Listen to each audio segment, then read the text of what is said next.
People began suspiciously dying around her, and she wrote in her diary about a strange compulsion that she'd take to her grave. Was it a coincidence, or did she see herself as an angel of mercy to her dying patients? This is the story of Lucia de Berk, the Dutch nurse who was found guilty of being a serial killer before math helped exonerate her.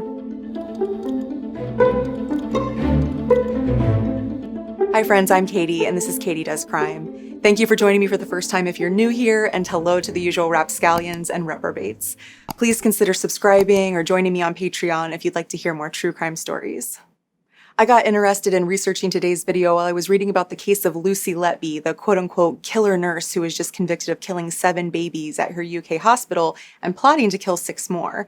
In case you don't know anything about the situation, 33-year-old Lucy was apparently a friendly, chatty neonatal nurse who craved I don't want to use the word excitement, maybe intensity is the better word. She fed off the intensity of the intensive care unit. Between 2015 and 2016, babies at her hospital on the England-Wales border began dying or collapsing in unexpected numbers. In 1 month, there were 4 collapses that resulted in 3 deaths. The hospital looked into it and found that Letby was on duty each time it happened, but the deaths were simply called medication errors rather than investigated in any formal or police-backed sort of way. In June 2016, 2 of 3 triplets at the hospital died, which at that point meant 7 total babies had unexpectedly collapsed and were unable to be resuscitated. It was too much for the lead doctor in the neonatal unit, who insisted that it was Letby causing the issue. But there was really only circumstantial evidence, so the hospital once again didn't involve the cops. It wasn't until July 2018 that a year-long investigation came to a head, and Lucy Letby was arrested on charges of murder and attempted murder. She said she was innocent and that the infant deaths occurred because the hospital wasn't properly staffed, that doctors were incompetent, and that raw sewage was making them sick when it came out of the sinks and ran onto the floor of the hospital. But there were certainly several things that didn't look good for Letby, like the fact that when 2 of the babies got sick, it was during her first shift back after a vacation, or that Letby was found to have altered medical records to hide her involvement with the patients. Or that when Letby worked overnight, the attacks happened overnight, but when she switched to the day shift, the babies would collapse during the day. And worst of all, Letby's own handwritten notes found in her home said things like, "I killed them on purpose because I'm not good enough to care for them," and "I am evil, I did this." After 10 months, one of the longest murder trials ever in the UK, Lucy Letby was found guilty of 7 counts of murder. The causes of death of the infants ranged from injecting air into their bloodstreams, to force-feeding them too much milk, to using medical tools to cause bleeding in their stomachs. She was sentenced to life in prison without parole and is being called the most prolific serial killer of children in modern British history. But as always, there are those who don't believe she's guilty, namely friends who say she's not capable of such horrors, and former colleagues who think the hospital was just out to get her. And of course, those who know her well would have a hard time citing against her, but what about a mathematician and university professor with absolutely no ties to her? Professor Richard Gill says that any statistician would tell you there simply isn't enough data to know if Letby is guilty or not. He says he doesn't know if Letby is guilty, but that no one does. The data set that prosecutors pointed to was just too narrow. It only looked at what happened while Letby was on duty, not the bigger picture of how many babies died in total during any one shift. Clusters of events can happen sometimes that just seem too related to just be coincidence, but if there's not enough evidence to prove someone's involvement, sometimes a terrible coincidence is really just that. As soon as Professor Gill heard about the case of Lucy Letby, he thought to himself, oh no, it's all going to happen again. Because Professor Richard Gill is no stranger to nurses accused of serial killing. In 2003, Dutch nurse Lucia de Berk was found guilty of 4 murders and 3 more attempted murders. I think I watched every single video about her I could find in an effort to get that pronunciation right, but please correct me, native Dutch speakers. I'll call her by one of her nicknames, Lucy. Lucy de Berk was born on September 22, 1961 in The Hague, Netherlands. She had a tough childhood and struggled to find her footing in her young adulthood after dealing with alcoholic parents. Her family moved to Canada when she was a teenager, where their home seemingly burned down because Lucy was burning candles in a closet. She dropped out of school and says she was tricked into prostitution, but in an attempt to turn her life around, she fudged her high school transcripts to get into nursing school. And by the year 2000, she was happily working with kids at Juliana Children's Hospital in The Hague. Tragically, during her time there in 2000 and 2001, a lot of babies died or needed to be resuscitated, 9 of them in 1 year. Although, when the first incidents occurred, it seemed like something that just happens in hospitals. People die in hospitals. But it was one too many when a 6-month-old baby died on September 4th, 2001. It was suspicious because the baby had just undergone what appeared to be a successful heart surgery. Thinking back to all of the recent deaths, the hospital recognized that one person had been on duty every time an unexpected one occurred. As investigators looked into Lucy's work history, they found that patients young and old had been suspiciously dying after being alone with her at different hospitals, dating back to 1997. In December 2001, they charged her with 13 murders and 5 more attempts. At trial, a doctor at the Netherlands Institute for the Study of Crime and Law Enforcement testified that the deaths likely couldn't have happened by chance. He calculated that the odds were only 1 in 342 million that one person could have accidentally been on shift at the time of all of the incidents, but Lucy maintained that it was just bad luck. The only evidence that really insinuated someone might have purposely caused the deaths was found in the exhumed bodies of only 2 of the children. They had traces of toxic drugs in their systems, although the thing is, these were the same substances that were used in the treatment of their illnesses. You know, the illnesses that brought the children to the hospital in the first place. But like Lucy Letby, Lucia Berk had also written something in her diaries that didn't look good for her. She said she had a strange compulsion and a secret she would die with. On a day in 1999, Lucy wrote in her diary that she had given in to her compulsion, and that same day, an elderly lady had died at her hospital.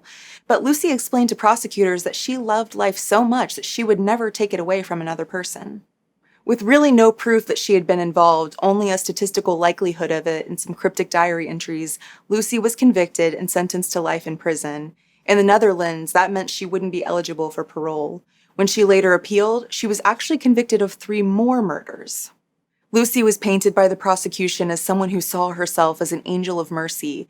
The fact that she refused to take any responsibility for the murders and didn't seem to express any remorse made her sentence all the more harsh. The court even forced her into psychiatric treatment, but doctors found no reason to think she was mentally ill. But even her brother said he believed she was capable of the murders. Yet Lucy's fellow employees had seen her as caring and competent. Her commitment to her job had never been called into question before this. She continued to maintain that she was innocent even as the country's Supreme Court upheld her conviction. And 4 years after going to prison, people were starting to believe her. This is where British mathematician Richard Gill comes in. He had been a professor in the Netherlands for over 3 decades and was leading the charge to change minds about Lucy's involvement in these deaths. He said, statistics drove the case from start to end, statistics and psychology. Lucy's conviction for serial murder and even the proof that there were any murders at all, let alone by whom, were almost entirely based on wrong statistical data, wrongly analyzed, and wrongly interpreted. Now, the judges in Lucy's case said that statistics hadn't played a part in convicting her, that the evidence simply showed that these people were murdered.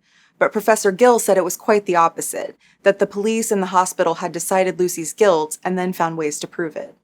Not to get too nerdy here, but there's a philosophical argument in the data world called the Texas sharpshooter fallacy that I kept coming across as I researched this case.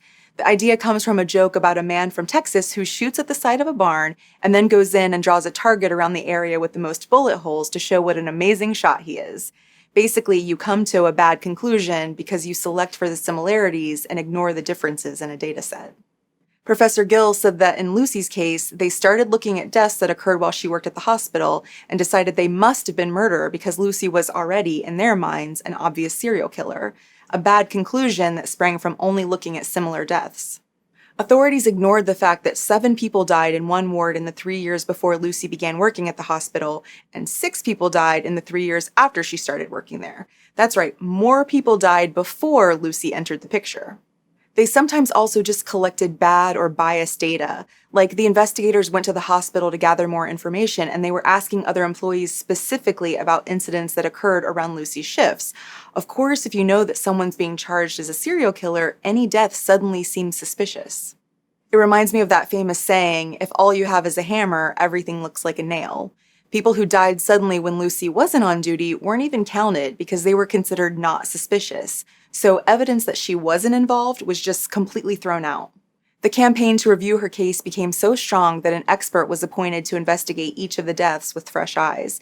He determined that there was no reason to think these were murders when the deaths could have just as easily been natural. It turns out that many of the patients who mysteriously died were very young, very disabled, very elderly, or very sick. When one of the deaths occurred, Lucy hadn't even had a shift at the hospital for 3 days. Professor Gill applied his statistics knowledge to the data in Lucy's case and found that the whole 342 million to 1 odds thing that had been testified about at her trial was off, like way off. He said it was more like 1 in 48. And then with even more analysis using proper statistical methods, he said there was a 1 in 9 chance that any nurse might have found herself in Lucy's shoes. 49-year-old Lucy was released from prison in 2008 when it was declared that she needed a retrial. Basically, whether or not she was guilty couldn't possibly be determined from the data alone. At a new trial in 2010, prosecutors said that they could see the mistakes that were made and how they focused too much on expert testimony when the experts were clearly mistaken. They asked for an acquittal. The court found that there was no proof that any of the deaths blamed on Lucy were even murders. And that strange compulsion she wrote about in her diary, Lucy said she was talking about reading tarot cards for patients, a thing that she enjoyed doing but that she knew would be very against the rules for a nurse to do in a hospital setting. Lucy was exonerated, and the Attorney General said he hoped her reputation would be restored.